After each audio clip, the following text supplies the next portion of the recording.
የዋሽንግተን ቴህራን ጠላቶች ጦርነት ለማቆም ተስማሙ።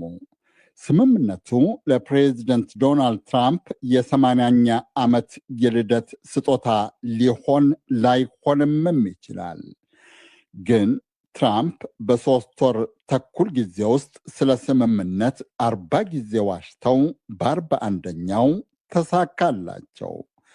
የዶሃ ካይሮ ገዢዎች አወደሱት።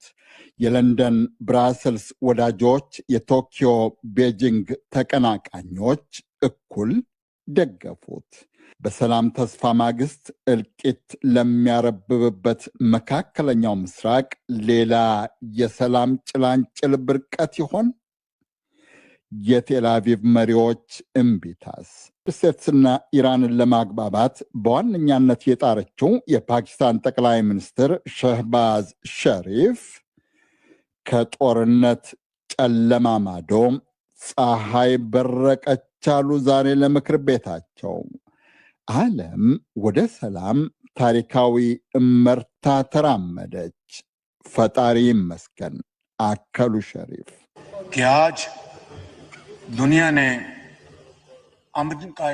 ዛሬ ዓለም ወደ ሰላም ታሪካዊ እርምጃ ተራመደ። ፈጣሪ ይመስገን ከጦርነት ጨለማ በኋላ የሰላም ፀሐይ ፈነጠቀች።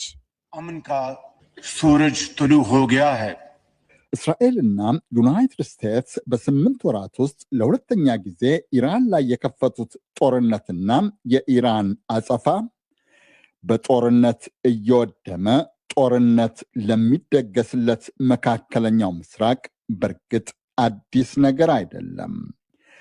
የዓለም ምርጥ ጠንካራ ዘመናዊ ጦር መሳሪያ የታጠቁት የሁለቱ ሀያል ሀገራት ጦር ኃይላት በማዕቀብ መገለልና ተደጋጋሚ ጦርነት የተዳከመች በመሰለችው ኢራን ላይ የከፈቱት ጦርነት ግን ከመካከለኛው ምስራቅ አልፎም ከሰርቢያ እስከ ኢንዶኔዥያ ከፊሊፒንስ እስከ ፈረንሳይ የሚገኙ ሀገራት ዜጎችን ገሏል።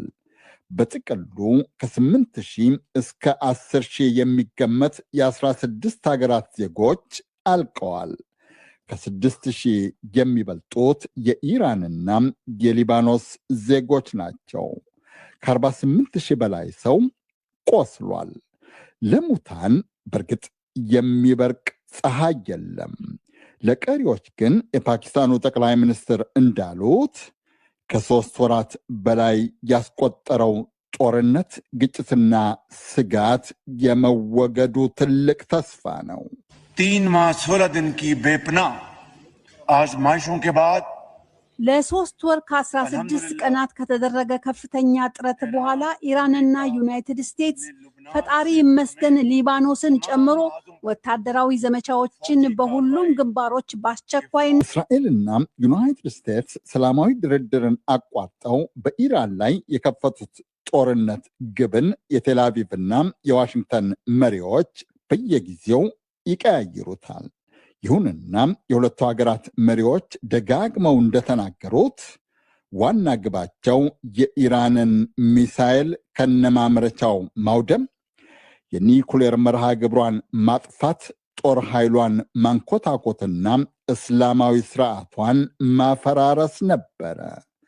የካቲት 28 2026 እንደ ግሪጎሪያኑ አቆጣጠር ፕሬዚደንት ዶናልድ ትራምፕ We are going to destroy their missiles and raise their missile industry to the ground. It will be ሚሳኤሎቻቸውን እናጠፋለን፣ የሚሳኤል ኢንዱስትሪዎቻቸውን ከትቢያ እንቀይጣቸዋለን፣ ሙሉ በሙሉ ይጠፋሉ። የባህር ኃይላቸውን እናጠፋለን። የአካባቢው አሸባሪ ተቀጽላዎች ከእንግዲህ አካባቢውንም ሆነ ዓለምን አያመሰቃቅሉም። የእኛን ኃይል ሁለተኛ አያጠቁም። የመንገድ ዳርቻ ቦምቦችን ከእንግዲህ አይቀብሩም። ኢራን የኒውክሌር ጦር መሳሪያ ጨርሶ ሊኖራት እንደማይችል እናረጋግጣለን። 3 ወራት ከ16 ቀኑ ትናንት ሸሪፍ እንዳሉት የጦርነት ጨለማ ይባል እልቂት፣ ጥፋት ወይም ሌላም በሰው ሕይወትና አካል ላይ ካደረሰው ጉዳት በተጨማሪ ዓለምን በትሪሊዮን ዶላር የሚቆጠር ሀብት፣ ንብረት፣ ገቢን ጭምር አክስሯል። ሚሊዮኖችን አስደንግጧል፣ አሸማቋልም። የእስራኤልና የዩናይትድ ስቴትስ ዓላማ ግን ብዙ ታዛቢዎች እንደሚስማሙበት በከፊል እንኳ ከግብ አልደረሰም። ዓላማቸው ውል መሳቱ ያሳሰባቸው የእስራኤል ጠቅላይ ሚኒስትር ቢንያሚን ኔታንያሁ ኢራንን ትተው ደካማዋን ሊባኖስን ሲያስቀጠቅጡ ፕሬዚደንት ዶናልድ ትራምፕ በፋንታቸው የጎበዝ መውጫ ፍለጋ ሲቃተቱ ነበረ። የዩናይትድ ስቴትስ መገናኛ ዘዴዎች እንደቆጠሩት በ3 ወራት ውስጥ ፕሬዚደንት ዶናልድ ትራምፕ ጦርነቱ እንደሚቆም ወይም ስምምነት እንደሚደረግ 40 ጊዜ አስታውቀው ነበረ። 41ኛው ተሳካላቸው። ከ80ኛ ዓመት የልደት በዓላቸው ጋርም ተገጣጠመ። የስምምነቱ ዝርዝር ይዘት እስካሁን በይፋ አልተነገረም።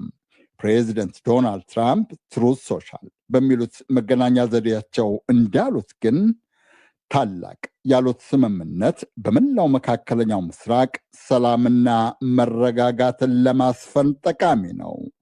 የሆርሙዝ የባህር ወሽመጥም ለዓለም መርከቦች ይከፈታል። እንዲያውም ትራምፕ የሆርሙዝ ወሽመጥን ማቋረጥ የሚፈልጉ መርከቦች ሞተራቸውን እንዲያሞቁ አውጀዋል። የኢራን መንግስት የሚቆጣጠረው ቴሌቪዥን ጣቢያ እንዳስታወቀው ደግሞ በስምምነቱ መሰረት ጦርነቱ ሊባኖስን ጨምሮ በሁሉም ግንባሮች ይቆማል። ዩናይትድ ስቴትስ በኢራን የባህር ጠረፍ ላይ የጣለችው እገዳም ይነሳል። بر اساس توافقات انجام شده جنگ و عملیات نظامی در تمامی በስምምነቱ መሰረት ጦርነቱና ወታደራዊ ዘመቻው ሊባኖስን ጨምሮ በሁሉም ግንባሮች ከዛሬ ማታ ጀምሮ በአስቸኳይና በዘላቂነት ይቆማል። በተጨማሪም በኢራን ላይ የተደረገው የባህር እገዳ በአስቸኳይ ይነሳል። የመግባቢያ ስምምነቱ በመጪው ዓርብ እንደ ጎርጎሪዮሱ ሰኔ 19 2026 ይፈረማል። በጦር ረስሚ አንጃም خواهد شد። የስምምነቱ ዝርዝር ይዘት በውል ባይታወቅም እስከ 60 ቀናት ድረስ ጦርነት ዳግም አይጫርም። ሁለቱ ሀገራት መስማማታቸውን የዓለም መንግስታት ደግፈውታል። የብሪታንያው ጠቅላይ ሚኒስትር ኪር ስታርመር ስምምነቱን ከመደገፍም ባለፍ ለስምምነቱ ገቢራዊነት ሀገራቸው ከወዳጆቿ ጋር እንደምትጥር ቃል ገብተዋል። ይህን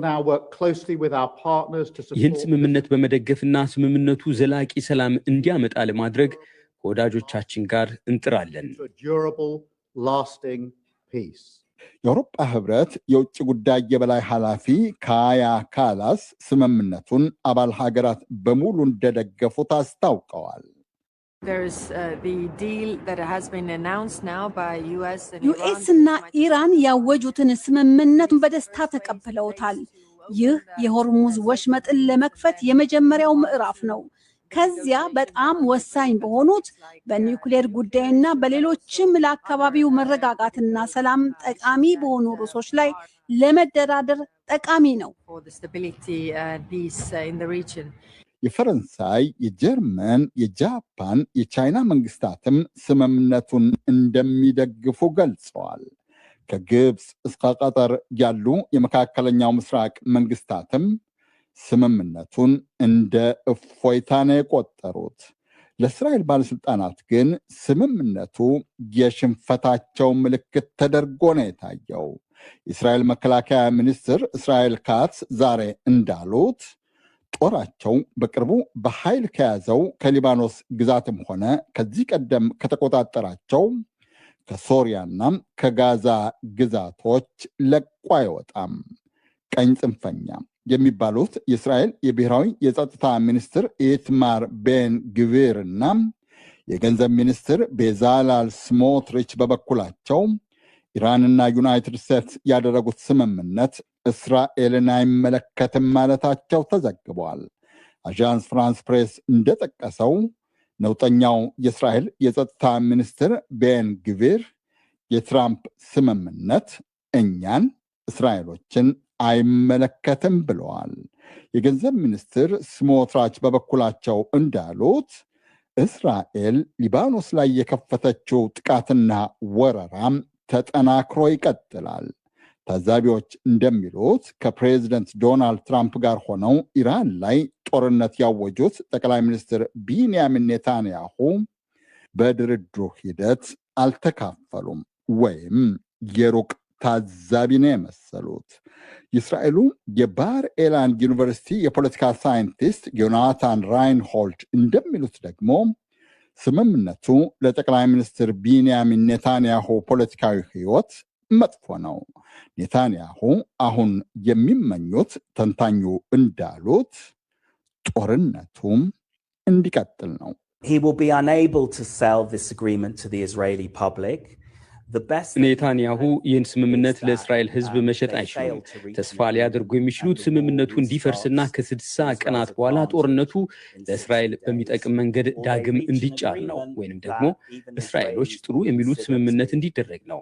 ይህ ግን የሚሆን አይመስልም። ምክንያቱም እንዲያው ይሆናል ቢባል እንኳ ትራምፕ የተናገሩት ስለ ኒውክሌር ስምምነት ብቻ ነው። ስለ ኢራን መደበኛ ጦር መሳሪያዎች በተለይም ስለ ረዥም ርቀት ተምዘግዛጊ ሚሳይሎች እንኳን አላነሱም። ጭር ሲል አልወድም ያለችው ኢትዮጵያዊት ማን ነበረች? ብቻ ብዙ ተንታኞች እንደሚሉት ኔታንያሁና አክራሪ ባለስልጣኖቻቸው የሊባኖሱን ድብደባና ወረራ በማጠናከር ስምምነቱን ለማሰናከል ይሞክሩ ይሆናል። ዛሬም ድረስ በቀጠለው የሊባኖስ ድብደባ የእስራኤል ጦር ቢያንስ አንድ ሰላማዊ ሰው መግደሉ ተዘግቧል። የዋሽንግተኖች ዲፕሎማሲ ጉልበትና ብልሃት ከእንግዲህ የሚፈተነውም በቴህራኖች ሳይሆን ቴላቪቮችን ማሳመን በመቻል አለመቻላቸው ጥበብ ነው።